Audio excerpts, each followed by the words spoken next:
跟根号这边。好，那你注意一下，因为不是每个数字都是完全平方数。什么是完全平方数？知道吗？比如说刚才讲的那个例子，3的2次方是不是等于9？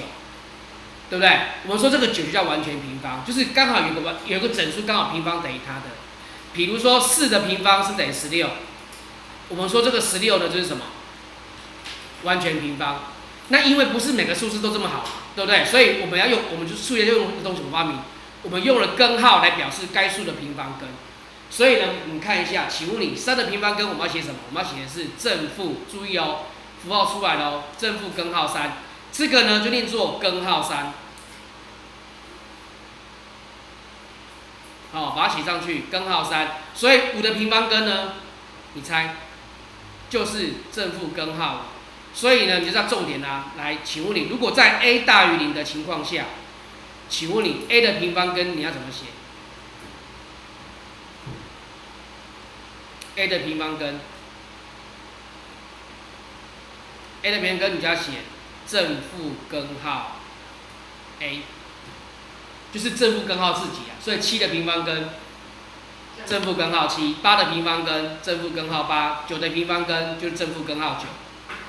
只是你会问老师啊，正负根号9，你刚才不讲3，你怎么又讲9？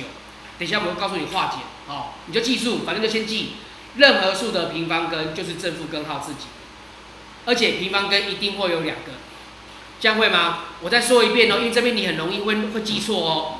我再说一遍，任何数的平方根一定会有2个，除了0不算以外，任何正数哦，正数的平方根都一定会有2个，就是正负根号自己，会吗？就是正负根号自己可以。负的话没有平方根，刚才同学问到一个很棒的问题，负数是没有平方根的，因为不可能平方出来是负的。为什么？因为负一定得什么？得正，对，所以呢，我刚刚把这种写上去。好，所以呢，我就把刚才同学讲的重点呢，你把它抄一下，几个东西要记一下。第一个，刚才同学就讲到的，负数是没有平方根的。好，写上去。第一个，负数没有平方根。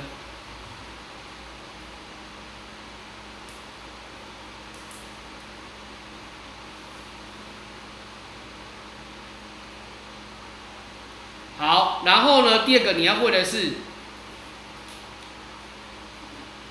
正数的平方根是什么？那正数的平方根呢？正数就有平方根的嘛，对不对？那正数的平方根你要怎么写？正数平方根一定会有2个哦，一定会有2个，会等于谁？就是正负根号什么？自己。我们用中文解释好了，好不好？这样你可能会比较懂，就是正负根号自己。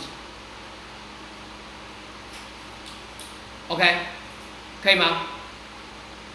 会了哈。正数的平方根就是正负根号自己。比如说8的平方根，8的平方根，我们举例，8的平方根是多少？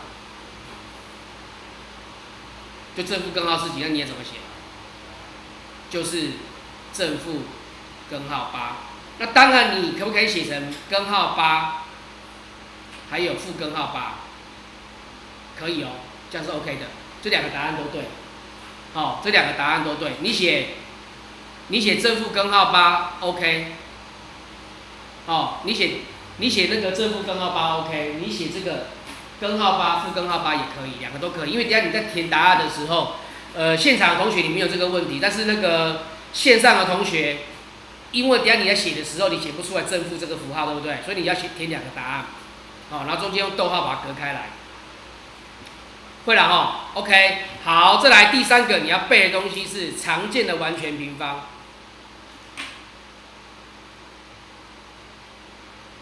常见的完全平方你要写一下。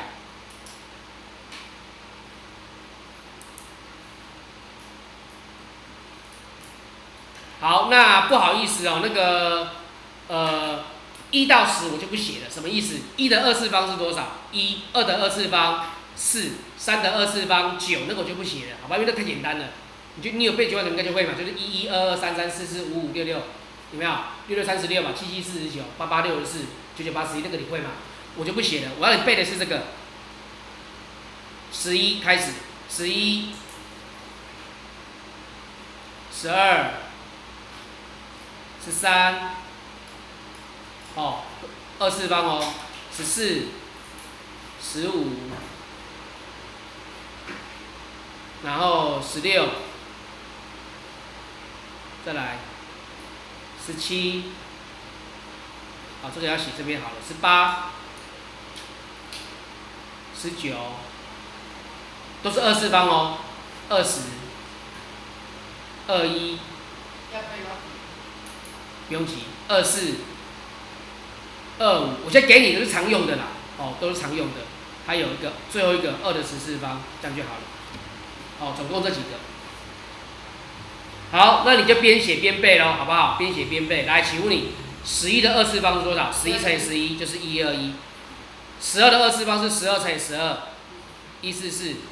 13的二次方是13乘以13，169。14乘以14呢，二次方是196。再来15乘以15，225。OK， 16乘以16，256。再来17乘以17，289。再来18乘以18，324。19乘以19，361，这你要背起来的哦。再来20乘以20就是400。21乘21，441。24乘24，576。25乘25，625。好，最后一个2的14方，1024。OK， 哦，这是你常见的完全平方。那为什么背完全平方的原因是，马上举一个例子哦，比如说，当我问你说，请问你121的平方根的时候，你要怎么写？121的平方根。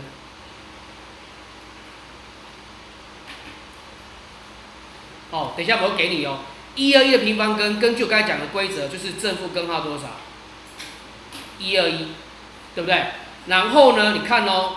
因为等一下我会讲到这个东西，因为我会讲到说，因为我知道121刚才你背过不是11的二次方吗？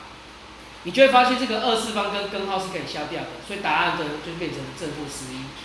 所以等一下呢，我会告诉你怎么化解，哦，怎么告诉你怎么化解，反正你先把它记下来，哦，答案就是11，因为11的二次方就是121嘛，会吗？哦，你这个先把它写上去。